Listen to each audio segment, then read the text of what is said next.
¿Alguna vez te has preguntado qué ve un santo cuando mira un alma manchada por la impureza? ¿Cómo se ve cuando alguien trata el don del cuerpo como un juguete desechable? ¿Y hay alguna esperanza cuando el daño ya parece completo? A lo largo del siglo XX, en el sur de Italia, un fraile capuchino con las manos sangrantes oía confesiones 12 horas al día. Su nombre era el Padre Pío.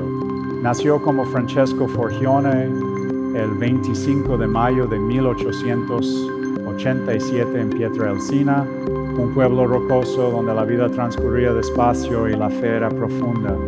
A los 5 años se había consagrado a Jesús.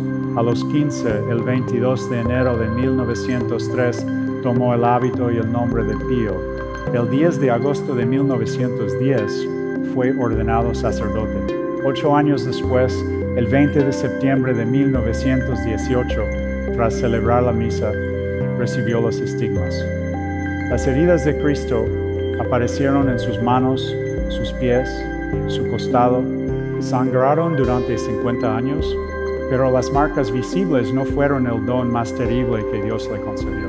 El Padre Pío podía leer las almas, veía lo que ocultabas, conocía el pecado que olvidaste confesar, veía el estado de los muertos, veía a las almas del purgatorio suplicar ayuda y en el confesionario no toleraba juegos. Cuando la gente venía sin verdadero arrepentimiento, cerraba la puerta de golpe. Cuando planeaban pecar de nuevo después de salir del confesionario, les negaba la absolución. Cuando trataban las cosas sagradas como un entretenimiento casual, alzaba la voz hasta que las paredes del convento temblaban. Entre todos los pecados que lo enfurecían, una categoría lo hacía temblar con una especie de ira controlada: la impureza, los pecados contra la castidad, la destrucción de la pureza por placer, por curiosidad, por una risa, la burla del cuerpo que Dios diseñó como templo. En sus cartas a su director espiritual, el Padre Benedetto, escritas en junio de 1920, admitió su debilidad. Dijo que alzar la voz al corregir a la gente era una debilidad vergonzosa, pero que no podía evitarlo cuando se encontraba con pecadores endurecidos. La vista de las almas que justificaban sus malas acciones, escribió, le agotaba el cerebro y le desgarraba el corazón. Si valoras la historia católica documentada como esta, suscríbete. Es la mejor manera de apoyar nuestro trabajo. Comenta también desde qué ciudad estás escuchando esto. Este guión está investigado y es factual, utilizando fuentes de Padre Pío de True Story de Bernard Ruffin. La tercera edición, publicada en 2018, tras años de acceso a archivos después de la canonización del Padre Pío en 2002 y de los testimonios recopilados en el epistolario. Las cartas recopiladas del Padre Pío a sus directores espirituales, publicadas por Edizioni, Padre Pío en San Giovanni Rotondo, el repositorio oficial de documentación sobre el santo. Estas no son hagiografías genéricas, son fuentes primarias contrastadas con testimonios de frailes que vivieron con él durante décadas. Ahora volvamos a la información. El Padre Pío pasaba de 10 a 15 horas diarias en el confesionario. Algunos penitentes esperaban 2 semanas para su turno. Podía oler a flores cuando se confesaban pecados. Recordaba a la gente pecados que habían olvidado. Pero cuando alguien entraba al confesionario sin un adecuado examen de conciencia, o peor aún sin la intención de dejar de pecar, la reacción era inmediata. Un hombre confesó ser infiel a su esposa. Lo enmarcó como una crisis espiritual. El Padre Pío se levantó y gritó, ¿qué crisis espiritual? Eres un cerdo vil y Dios está enojado contigo, vete. La puerta se cerró de golpe. El hombre se fue humillado, pero volvió. Siempre volvían. Había una joven que confesó pecados contra la pureza. Después de que terminó, el Padre Pío le hizo una sola pregunta. Cuando regreses a casa, ¿caerás en la misma tentación? Ella vaciló. Luego dijo que sí. El Padre Pío le negó la absolución. Ella regresó al día siguiente. Misma confesión, misma negativa. Esto ocurrió 4 veces. En el 5º intento, antes de entrar al confesionario, tomó una decisión. Pensó para sí misma, prefiero morir antes que cometer este pecado de nuevo. Se confesó con esa resolución, ardiendo en su mente. El Padre Pío la examinó de cerca, vio el cambio, la absolvió, ese momento salvó su alma. La modestia no era negociable. Los carteles en las puertas de la iglesia de San Giovanni Rotondo eran explícitos. Por deseo del Padre Pío, las mujeres debían entrar al confesionario vestidas con faldas que llegaran al menos 8 pulgadas por debajo de la rodilla. Estaba prohibido pedir prestados vestidos más largos en la iglesia y usarlos para la confesión. Los hombres no podían entrar con los brazos descubiertos o en pantalones cortos. Las mujeres no podían entrar en pantalones sin velo, con ropa corta, escotes pronunciados, vestidos sin mangas o inmodestos. Estas no eran sugerencias, eran requisitos. Cada año su severidad aumentaba. Despedía a mujeres del confesionario antes de que pusieran un pie dentro si las juzgaba vestidas de manera inapropiada. Algunas mañanas echaba a una tras otra hasta que terminaba oyendo muy pocas confesiones. ¿Por qué? Porque veía lo que la modestia revelaba sobre el interior. Decía a sus hijos espirituales que nada representa las cualidades de un alma con más fidelidad que la regulación del exterior. La forma en que te vistes muestra el estado de tu alma. Una mujer en Vancouver vendía pantalones de mujer en su tienda de ropa.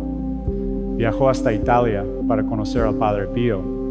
Cuando entró al confesionario, él le negó la absolución y le dijo que se fuera a casa, que se deshiciera de todos los pantalones de su tienda y que ni siquiera los donara a mujeres que pudieran usarlos.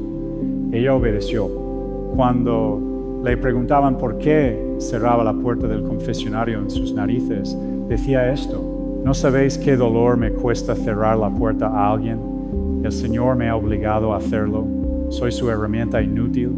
No disfrutaba, negando a la gente. Le desgarraba el alma, pero obedecía lo que veía. ¿Y qué veía? El padre Gabriele Amort, el famoso exorcista de Roma, entrevistó a varios testigos que vivieron con el Padre Pío.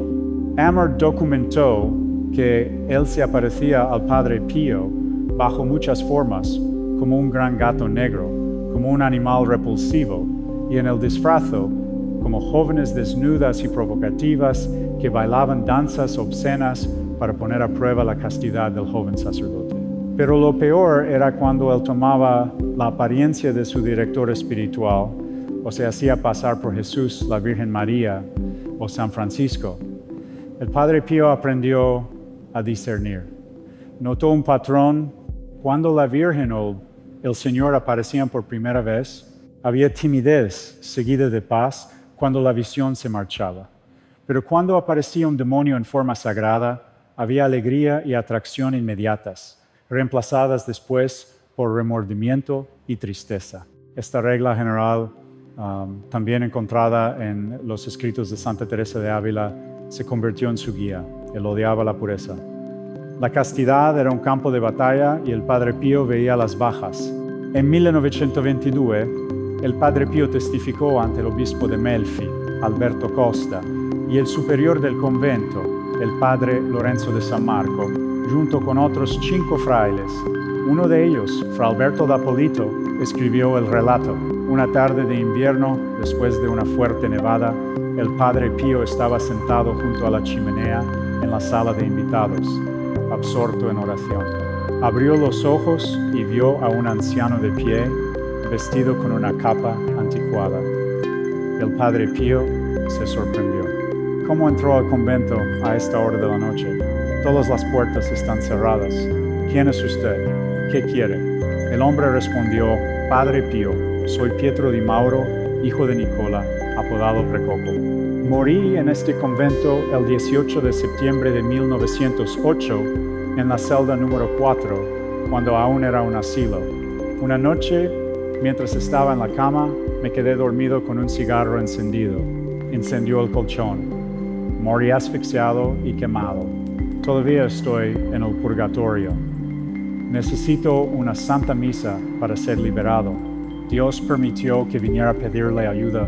El Padre Pío dijo: tenga la seguridad de que mañana celebraré la misa para su liberación. Al día siguiente, Pietro di Mauro apareció de nuevo después de la misa radiante y le dio las gracias antes de ascender al cielo. Las almas se acercaban constantemente al Padre Pío. Más almas de los muertos subían a la montaña de San Giovanni Rotondo que almas de los vivos. Una tarde, mientras los frailes estaban en el refectorio, el Padre Pío se levantó de repente y caminó a paso firme hacia la puerta del convento. La abrió y comenzó a tener una conversación. 2 frailes lo siguieron. No vieron a nadie. Pensaron que algo andaba mal. De regreso, el Padre Pío explicó: no se preocupen. Estaba hablando con algunas almas de camino del purgatorio al paraíso. Vinieron a agradecerme porque los recordé hoy en la misa. Otra tarde los frailes oyeron música y un coro cantando en el convento. Nadie que conocieran podía estar actuando en ese momento. Fueron a ver al Padre Pío, que estaba absorto en oración, y le preguntaron al respecto. Él dijo: ¿y qué? ¿Por qué se maravillan?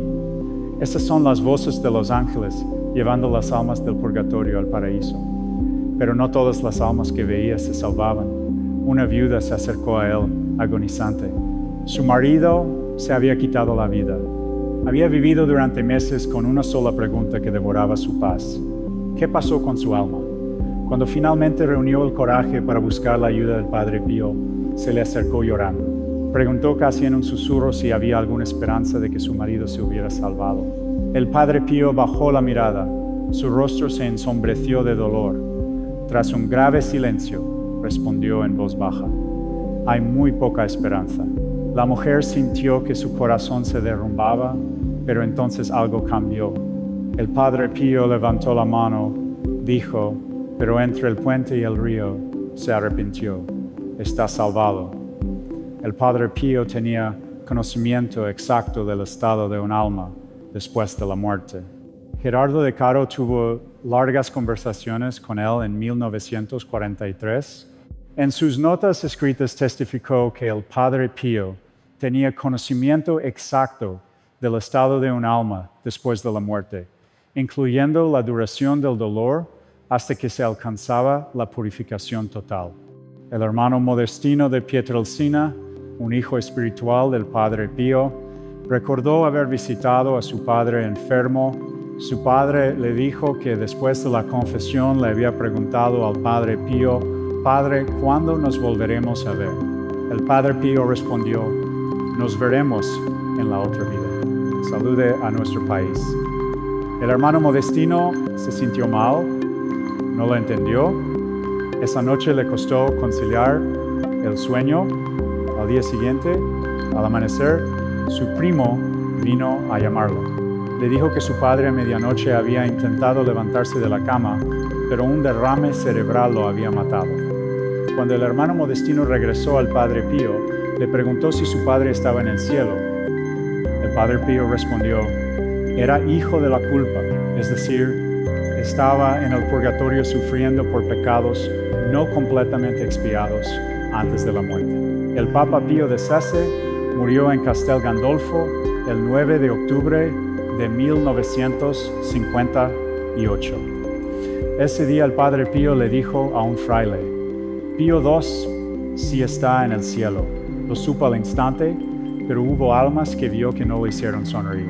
El Padre Amert documentó que el Padre Pío podía distinguir claramente si el alma de una persona estaba poseída por Satanás. Sentía la presencia de él en las personas que se le acercaban. Durante la confesión, a veces hacía un gesto como para disipar algo, pidiendo al Señor que liberara al penitente de una tentación o un mal hábito.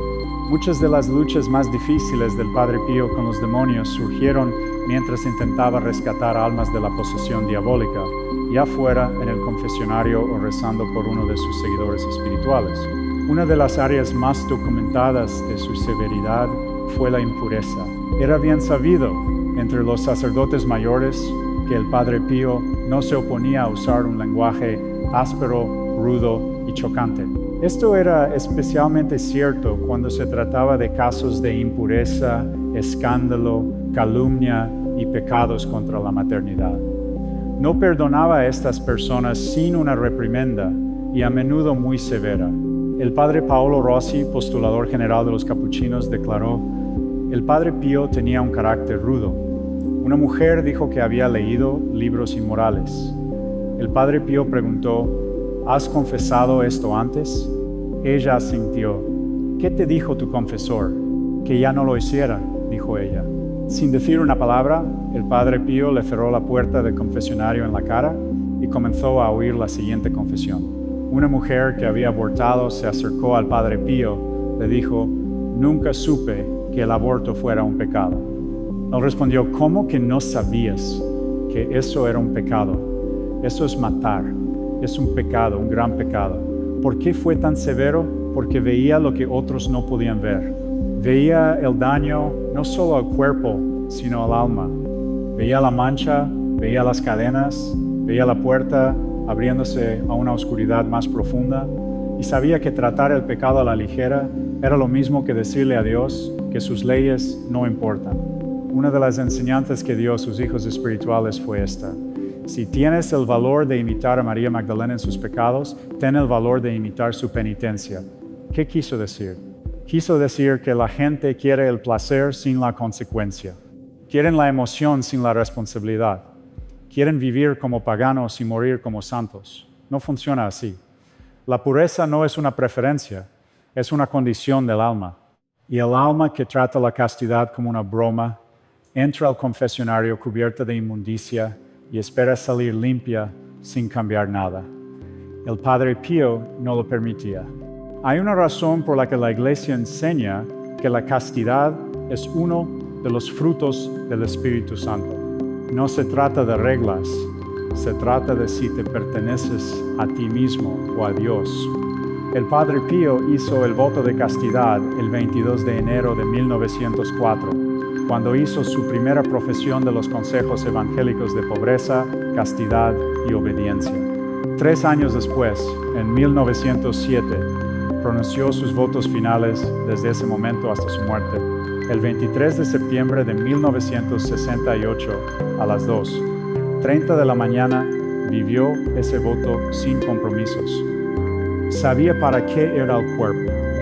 Era un templo. San Pablo escribió en 1 de Corintios, capítulo 6, versículo 19. ¿No sabéis que vuestro cuerpo es templo del Espíritu Santo en vosotros, que tenéis de Dios y que no sois vuestros, porque habéis sido comprados por precio? Glorificad, pues, a Dios en vuestro cuerpo y en vuestro espíritu, los cuales son de Dios. El padre Pío veía el cuerpo como tierra sagrada. Violarlo no era solo romper una regla, era profanar un templo, era escupir sobre el sacrificio de Cristo que compró ese cuerpo con su sangre. Cuando los jóvenes acudían a él, tratando los pecados de la carne como errores menores, como experimentos, como bromas, él estallaba.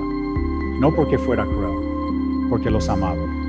Veía a dónde llevaba el camino.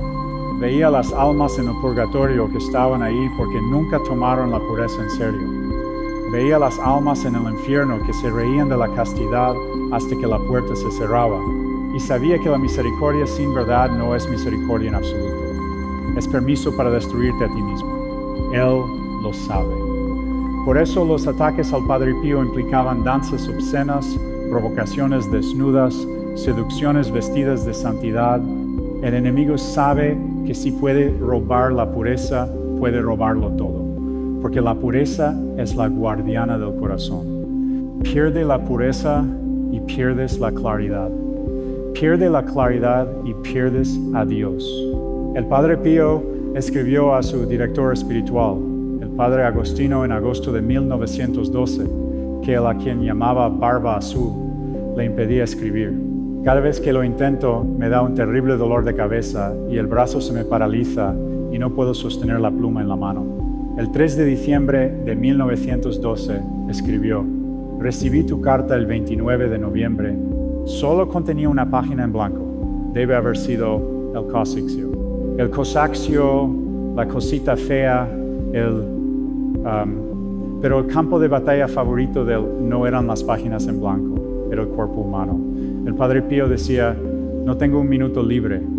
Todo mi tiempo lo paso arrancando a mis hermanos de las garras de Satanás. y las garras a menudo se envolvían alrededor de la garganta de la pureza. En su testimonio escrito al obispo en 1922, el Padre Pío reveló que había estado en el infierno. Le dijo a Cleonice Morcaldi, autora del libro Mi vida cerca del Padre Pío: he bajado al infierno con esos miserables y Dios me hizo experimentar los sufrimientos de los condenados. Lo vio, lo sintió, sabía lo que esperaba a quienes se negaban a arrepentirse, pero también conocía el poder de una sola confesión hecha correctamente. Dijo a sus hijos espirituales que la confesión es el baño del alma. Hay que ir al menos una vez por semana. Aunque una habitación esté cerrada, es necesario quitarle el polvo después de una semana. Instaba a la confesión frecuente, no porque disfrutara huyendo pecados, sino porque sabía la rapidez con que se acumula el polvo, la rapidez con que el alma se ensucia de nuevo, lo fácil que es volver a caer en viejos patrones si no te mantienes vigilante. Un día, una joven, devota e hija espiritual del Padre Pío iba a casarse con un hombre que había abandonado la fe. Ella no planeaba la boda a menos que él regresara a los sacramentos. Él se burlaba del Padre Pío, llamándolo un estafador que abusaba de la gente crédula con sus supuestos estigmas. La joven continuó asistiendo a misa del Padre Pío. Una vez convenció a su prometido para que la acompañara. Durante la misa, su prometido se puso blanco y susurró: ¿esto sucede todos los días? Ella dijo que sí, pero no entendió la verdadera razón de su pregunta. Para asombro de la joven, su prometido comenzó a asistir a las misas del Padre Pío. Un día lloró incontrolablemente al ver 3 coronas de espinas entrelazadas puestas en la cabeza del Padre Pío, perforando su cráneo y haciendo que la sangre le corriera por la cara. La joven no había visto la corona, estaba en conflicto, había visto a su prometido burlón, algo invisible para todos los demás. La próxima vez que se confesó con el Padre Pío, le preguntó si esto era verdad. El Padre Pío confirmó que sí llevaba la corona de espinas en misa, llevada por Cristo especialmente para la... ¿Alguna vez te has preguntado qué ve un santo cuando mira a un alma manchada por la impureza? ¿Cómo se ve cuando alguien trata el don del cuerpo como un juguete desechable? ¿Y hay alguna esperanza cuando el daño ya parece completo?